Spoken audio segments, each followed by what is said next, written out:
चलिए हम लोग स्टार्ट कर रहे हैं मल्टीप्लिकेशन ऑफ टू मैट्रिसेस, जिसमें कि हम लोगों ने प्रॉपर्टीज को लगभग कंप्लीट किए और आज लास्ट प्रॉपर्टीज हैं, ठीक है। एंडिंग प्रॉपर्टीज कर देंगे। इसके जस्ट बाद जो है हम लोग एक्सरसाइज स्टार्ट करेंगे। पहले केसी सिन्हा का 5.2 करेंगे, इसके जस्ट बाद जो है एनसीईआरटी का 3.2, तो दोनों साथ ही लेके चलेंगे। चलिए समझते हैं, कोशिश करते हैं। मल्टीप्लिकेशन ऑफ टू मैट्रिसेस, यहाँ देखिएगा बोल रहे हैं क्या कि एक दो प्रॉपर्टीज, कल हम लोग 5 या 6 प्रॉपर्टीज किए थे, कुछ बच गया था। तो बोल रहे हैं क्या कि यदि एक कोई m क्रॉस n मैट्रिक्स है, मीनिंग समझिए, प्लस फिर से समझिए, एक कोई कैसा मैट्रिक्स है, m क्रॉस n है, और जीरो जो है वो कैसा मैट्रिक्स है, नल मैट्रिक्स है। तो अगर हम a m क्रॉस n है इनटू अगर जीरो नल मैट्रिक्स है n क्रॉस p का, तो ये n n कैंसिल हो जाएगा, तो क्या बचेगा m इंटू पी। मतलब कि एक कोई मैट्रिक्स है और नल मैट्रिक्स से अगर उसको हम गुना करते हैं तो ऑलरेडी रिजल्ट क्या होता है, जीरो आएगा, नहीं आएगा। जैसे मान लीजिए एक कोई मैट्रिक्स है, एक कोई एग्जांपल के तौर पे कि सपोज कीजिए कि एक कोई मैट्रिक्स हम लिए क्या 1 2, क्या रो क्या कॉलम है, इसमें 2 रो 1 कॉलम और एक जीरो ले लिया ऑर्डर का। मान लेते हैं कि 0 0, क्या रो क्या कॉलम है, 1 रो 2 कॉलम, क्योंकि पहले का कॉलम दूसरे का रो बराबर होना चाहिए। अगर हम ए से बी निकालते हैं तो ए बी मेरे पास क्या रिजल्ट आएगा, 1 2 इधर लिखे हैं, अब गुना क्या हो जाएगा 0 0, इसमें तो ये तो कैंसिल, 2 रो 2 कॉलम बचेगा, तो बोले 1 गुना 0 क्या होगा 0, 1 गुना 0, ये भी 0 0 0, तो मेरे पास कौन सा मैट्रिक्स मिला, नल मैट्रिक्स मिला कि नहीं, ठीक है। आउटकम क्या हो, तो कोई भी अगर नन जीरो मैट्रिक्स को, कोई भी अगर नन जीरो मैट्रिक्स को अगर नल मैट्रिक्स से गुना करते हैं तो रिजल्ट क्या होता है, नल मैट्रिक्स होता है। यहाँ पे देखिए जीरो मैट्रिक्स, इसमें भी वही है, अगर जीरो पहले हो p गुना m है और a कोई मैट्रिक्स है, ये दोनों कैंसिल हुआ तो p गुना n बचा, इसका भी रिजल्ट क्या होगा जीरो। तो पहला प्रॉपर्टीज मतलब 6 नंबर प्रॉपर्टीज क्या होगा, अगर जीरो कोई नल मैट्रिक्स है, अगर उससे हम मल्टीप्लाई करते हैं किसी नन जीरो नन मैट्रिक्स से, तो उसका हर हमेशा रिजल्ट क्या होगा, जीरो मैट्रिक्स होगा। अब देखिए ये प्रॉपर्टीज अच्छा है कि a और b दो मैट्रिक्स से कन्फॉर्मेबल मैट्रिक्स फॉर मल्टीप्लिकेशन, मतलब क्या हुआ कि जिसमें एडिशन संभव हो या मल्टीप्लिकेशन संभव हो। तो बताए थे ना कि पहले का कॉलम और दूसरे का रो इक्वल है तो गुना क्या है, संभव है, अदरवाइज पॉसिबल नहीं है। तो a इंटू माइनस बी करें तो ये माइनस आगे कर देंगे और ए बी सेम हो जाएगा, ठीक है। फिर माइनस ए इंटू बी करें तो माइनस क्या करेंगे, आगे करेंगे और ए बी, इसमें कोई बहुत बड़ा तर्क नहीं है। ये प्रॉपर्टीज क्या बोलता है, कल हम लोग पढ़े थे ना डिस्ट्रीब्यूटिव लॉ, तो इसमें क्या पढ़ेंगे, ए कोई m cross n matrix, B और सी भी अगर मैट्रिक्स पॉसिबल है तो a इंटू बी माइनस, तो पहले किससे गुना होगा, ए बी से, और फिर बीच में माइनस क्या होगा, ए सी से। ये जो प्रॉपर्टीज है 8 नंबर, इसको समझने की कोशिश करते हैं। ए बी अगर जीरो हो, इसका क्या मतलब हुआ, ए भी जीरो है और बी भी जीरो है, दोनों को गुना करेंगे तो रिजल्ट जीरो। एक दूसरा क्या मीनिंग हुआ, ए बी अगर जीरो है तो डज नॉट नेसेसरली इम्प्लाई, इसका जरूरी नहीं है कि ए भी जीरो होगा और बी भी जीरो होगा। अगर ए और बी दोनों, इधर देखिएगा ना, ए और बी अगर दोनों नन जीरो है लेकिन उसका मल्टीप्लिकेशन क्या होता है, जीरो होता है, तो उसके लिए हम एक एग्जांपल लेते हैं। ए में हम क्या लिए हैं, -1 1 1 -1 है, बी में क्या है 1 1, दोनों बोले जीरो है, जीरो तो नहीं है, जीरो मैट्रिक्स है, नल मैट्रिक्स, लेकिन दोनों का जब मल्टीप्लाई हम करते हैं तो हम लोग सिंपल करते हैं 1 -1 -1 1 और 1 1 1, इसको गुना करें क्या होगा, 1 गुना 1 प्लस माइनस 1 गुना 1, ये तो जान ही रहे हैं, फिर 1 गुना 1 माइनस 1 गुना, तो सब का जब रिजल्ट देखे तो मेरे पास रिजल्ट क्या हो गया, जीरो। क्या समझे कि ए बी अगर जीरो है तो इसका ये जरूरी नहीं है कि ए भी जीरो हो बी भी जीरो हो, ठीक है। ए जीरो नहीं भी होने के बाद, बी जीरो नहीं होने के बाद, लेकिन दोनों का मल्टीप्लिकेशन करते हैं तो उसका रिजल्ट क्या हो जाता है, जीरो। ये चीज बताता है। सेकेंड पार्ट में क्या बोलता है, यदि ए जीरो हो एंड बी भी जीरो हो, ए भी जीरो हो और बी भी जीरो हो, जैसे मान लीजिए ए भी जीरो लिखे बी भी जीरो, तो दोनों का प्रोडक्ट क्या हो जाएगा, जीरो। साधारण सी बात है। ई प्रॉपर्टी में क्या पड़े कि ए अगर नन जीरो हो बी जीरो हो तो दोनों को गुना करेंगे तो क्या होगा, जीरो मैट्रिक्स आएगा। अगर पहला जीरो हो नल मैट्रिक्स हो, दूसरा नन जीरो हो, तो दोनों का मल्टीप्लिकेशन में क्या आएगा, जीरो मैट्रिक्स आएगा, ठीक है। तीसरा केस में क्या दिए, ए बी बराबर जीरो है तो ए और बी अगर जीरो नहीं भी हो तो दोनों का प्रोडक्ट क्या हो सकता है, जीरो हो सकता है। और चौथा केस में क्या पड़े कि यदि ए भी जीरो हो बी भी जीरो तो दोनों का तो प्रोडक्ट ऑफ क्या है, जीरो है। ये चीज ए बी बराबर जीरो, तो एकदम से 100% है कि ए और बी जो है जीरो हो भी सकता है और जीरो नहीं भी हो सकता है, लेकिन बट दोनों का प्रोडक्ट मेरे पास जीरो पॉसिबल है। ये कर दिए। ये चीज देखिए, positive integral power of square matrix. अब हम लोग पढ़ेंगे कि positive integral power of square matrix क्या है। कल भी बताए थे ए कोई स्क्वायर मैट्रिक्स है तो ए के पावर 1 को क्या लिखे थे, ए पे पावर 2 को, एक ए पे पावर 3 को 3 बार गुना करेंगे, और ए पे पावर अगर n+1 है तो हम इसको लिख सकते हैं ए पे पावर n इंटू ए पे पावर n, बेस सेम हो तो पावर विल भी ऐड होता है। तो ए पे पावर n जो है हम कल भी बताए थे आपको कि ए पे पावर जहाँ n हो गया, ए पे पावर 1 है तो क्या बार गुना करेंगे, एक बार, 2 है तो 2 बार, लेकिन n है तो कैसे सॉल्व करेंगे, तो उसको सॉल्व करने के लिए प्रिंसिपल ऑफ मैथमेटिकल इंडक्शन, इसका मतलब होता है गणितीय आगमन का सिद्धांत के माध्यम से, गणितीय टाइप 4 में पढ़ेंगे, आगमन टाइप 4 या टाइप 3 में का सिद्धांत के माध्यम से इसको क्या करेंगे, ब्रेक करेंगे। हम लोग इंडक्शन में पढ़े थे ना, n का मान क्या देते हैं 1, n का मान क्या लिखे थे m, याद होगा ध्यान, और n का मान क्या था m+1, फिर से उसको रिकॉल हम कर देंगे। तो वही लिखे हैं कि इसको किस पे तोड़ेंगे, PMI के द्वारा, एक नया स्पेशल रूल आएगा, और अगर रहेगा m n दोनों बिलोंग्स का सिंबल है, और ये चीज़ क्या लिखते हैं, जो इस तरह से लिखते हैं उल्टा भी, इसको बोलते हैं फॉर ऑल, फॉर क्या लिखते हैं और ये वाला शब्द वहाँ पे लिख दिए, उसको हम लोग क्या बोलते हैं, बिलोंग्स। बिलोंग्स कहाँ का वर्ड है, ग्रीक वर्ड है। बिलोंग्स कहाँ का वर्ड है भैया, तो ग्रीक वर्ड है। ठीक है, यहाँ तक कर दिया। अब देखिए एक थ्योरम मात्र इसमें है, बोल रहा है क्या, ए और बी दो कैसा मैट्रिक्स है, स्क्वायर मैट्रिक्स है, कैसा ऑर्डर का है, सेम ऑर्डर का है, तो बोलता है ए प्लस बी का होल स्क्वायर। क्या कहता है प्रूफ करने, बोले तो a square plus a b plus b a plus b square, also when, यदि ए बी बराबर बी ए हो, हाँ, ऑल्सो व्हेन लिखे WH है, ऑल्सो व्हेन, बोले क्या लिखा है, यदि ए बी बराबर बी ए हो, ए बी की जगह ए बी लिखे, बी ए की जगह क्या लिख रहे हैं, ए बी, बोले a b plus a b 2ab। तो हम लोग अब जो फॉर्मूला बोलिएगा ए प्लस बी का होल स्क्वायर, तो a square plus b square plus 2ab नहीं बोलिएगा, क्योंकि पास्कल ट्रायंगल पढ़े हैं, a square plus 2ab plus b square बोलिएगा। ठीक है, थोड़ा सा जो 10th में पढ़े, जो अब हम लोग पढ़े ना, ए स्क्वायर प्लस क्या पढ़े हैं, 11th में भी पढ़े थे, a square plus 2ab plus b square, Pascal triangle पढ़े बायनोमियल, बाहर याद है। बोले ए प्लस बी का होल स्क्वायर है, इसको हम 2 बार लिख सकते हैं ना, a plus b into a plus b. हम पिछले क्लास में डिस्ट्रीब्यूटिव लॉ पढ़े थे कि ए इंटू ये किससे गुना होगा, ए प्लस बी से, प्लस बी इंटू इससे गुना होगा। ठीक है, अब ले तो डिस्ट्रीब्यूटिव में क्या होता है, ए इंटू ए लिखे, फिर ए इंटू बी, क्या देखा, ए इंटू बी प्लस बोलिए बी इंटू ए और बी इंटू बी। बताते एक वो प्रूफ हो गया ना, ए इंटू ए को देखिए अभी क्या लिखे हैं, क्या लिखे हैं, ए स्क्वायर बार, और ए बी रहने दिए, बी ए रहने दिए, बी स्क्वायर, देखिए पहला पार्ट प्रूफ हो गया ना। सेकेंड पार्ट में क्या बोलता है, यदि ए बी बराबर क्या हो, बी ए, अगर पॉसिबल हो, क्या लिखेंगे, a square plus a b, b a की जगह क्या लिखेंगे, a b plus b square, a b 2ab, तो a square plus 2ab plus b square. ये मेरा फर्स्ट थ्योरी था। अब हम लोग आज जो है एक्सरसाइज शुरू करते हैं। चलिए एक्सरसाइज देखिए, यहाँ समझिएगा ना, एक्सरसाइज 4.2 ये न्यू बुक में है और ओल्ड में है 5.2, लिख देते हैं 4.2 में, जो ओल्ड बुक का जो देखिए 4.2 है, और ये जो है दिया हुआ है ये आपका न्यू एडिशन में है, न्यू एडिशन है, और ये मेरे पास क्या है, ओल्ड एडिशन है। समझिएगा, आप जो बनाइएगा केसी सना की बुक से, तो न्यू एडिशन में जो दिया है 4.2 में दिया है, और ओल्ड में जो है वो 5.2 मिलेगा। ये 2 एक्सरसाइज हम लोग कंप्लीट करेंगे। पहले 5.1 तो कंप्लीट हो गया था, एनसीईआरटी केसी सना दोनों। अब हम लोग करेंगे 5.2।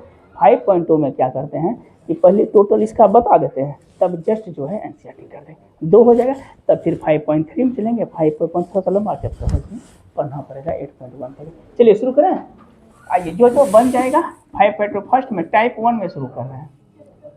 टाइप 1 देखिए बोलता है क्या कि यदि ए बराबर दिया है कितना, 2 3 5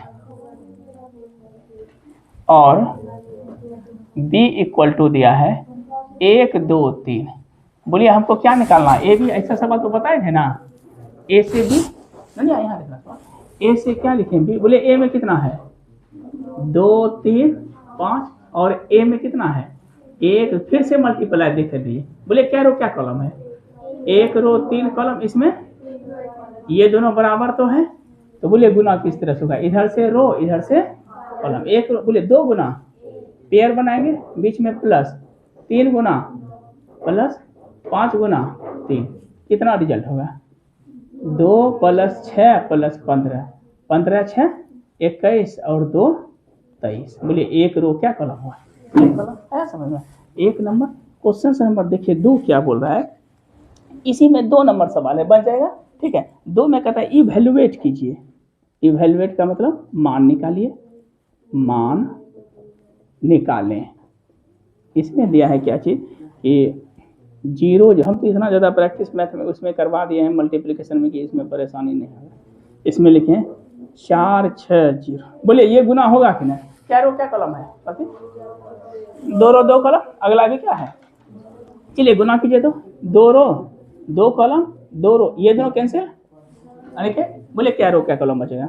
इधर से रो, इधर से 0 गुना प्लस 2 गुना, फिर बोलिए 0 गुना 6, 2 गुना इधर 0 गुना 0 और 3 गुना, ओ सॉरी 0 गुना 4 ना होगा। फिर बोले क्या होगा? 0 गुना 6 और 3 गुना ये। अभी बोले रिजल्ट क्या होगा? ये सब कितना हो जाएगा? 0 0। 2 नंबर सवाल। 2 में आपका सवाल टोटल दिया है 6 गो, 6 बना लीजिएगा। 1 में दिया है 2, तो 6 2 8 हो गया। 3 नंबर सवाल। 4 में फंसिएगा। हाँ 2 में 1 के सवाल, 6 को सवाल सेम इसी तरह सवाल है। ए में क्या दिया है? 3 का नंबर में 2 4 9 और 3, और बी कोई मैट्रिक्स है, इसमें मेंशन है क्या? 1 7 5 और 2। बोल रहा है कि ए बी नहीं निकलेगा, ए बी एंड क्या निकालना है? बी ए, दोनों बन जाएगा। और फिर उसके बाद क्या करता है? ए बी और माइनस क्या करना है? बी ए। भी तो लीजिए, ए बी का प्रोडक्ट निकाल के बी ए का मन। देखिए 4 नंबर में आप थोड़ा सा ओझराइएगा। 4 में दिया है क्या? ए बराबर क्या दिया है बोले तो? कॉस थीटा दुनिया साइन थीटा, इसमें दिया है साइन थीटा और कॉस थीटा। और बी में क्या है?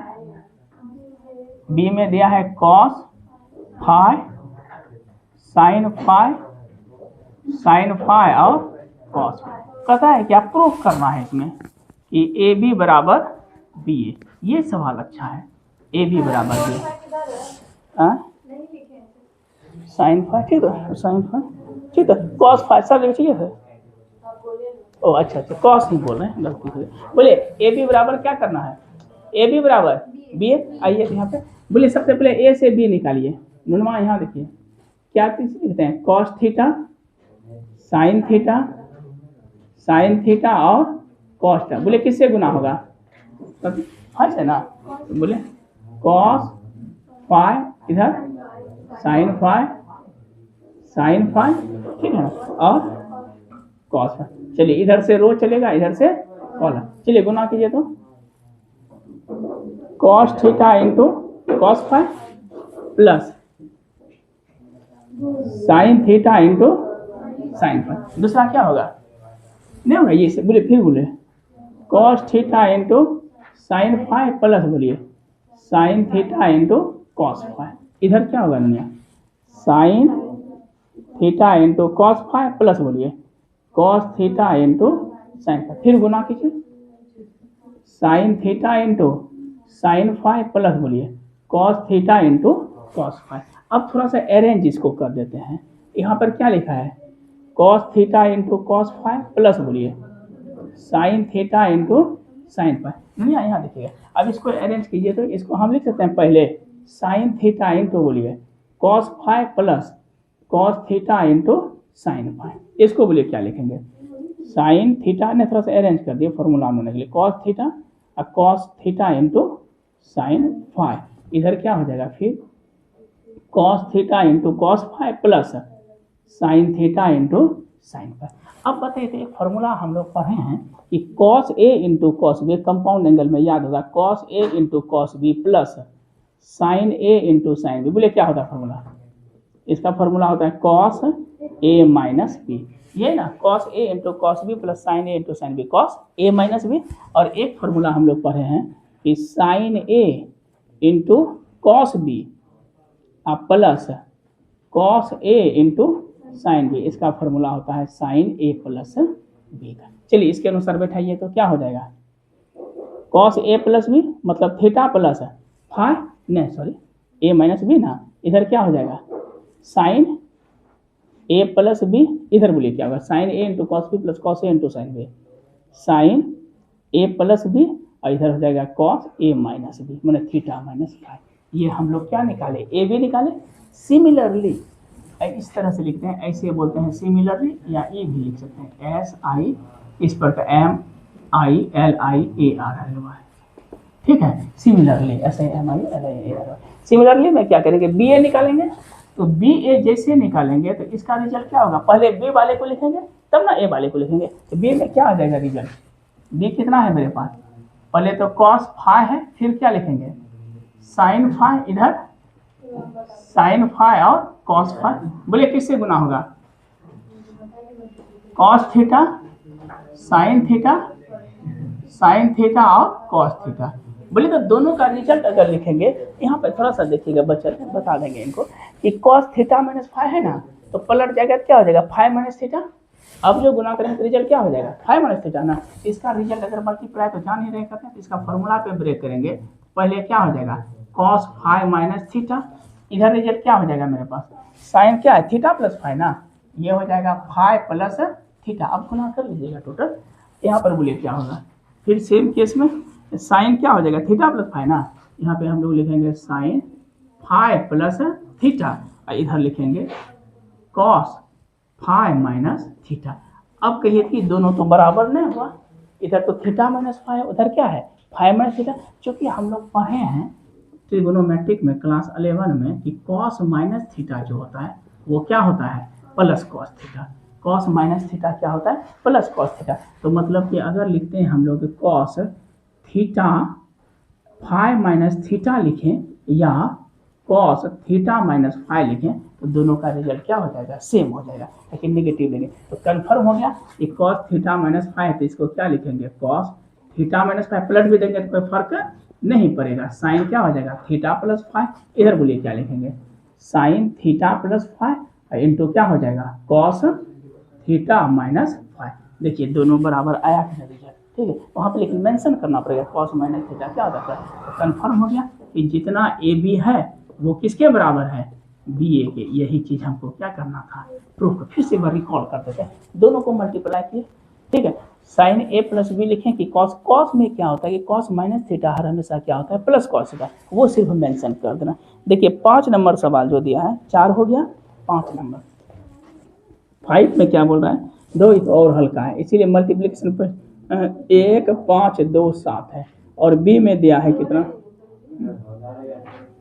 बोलिए ए बी नहीं बनेगा, इसमें ए बी नहीं बताएगा, ए से बी बी से, तो आपका 5 में टोटल नंबर ऑफ सवाल दिया है 4, और कितना दिया है 4 है इसमें, और फिर 6 भी सेम सवाल है, 6 आपसे 6 तक बन जाएगा टोटल।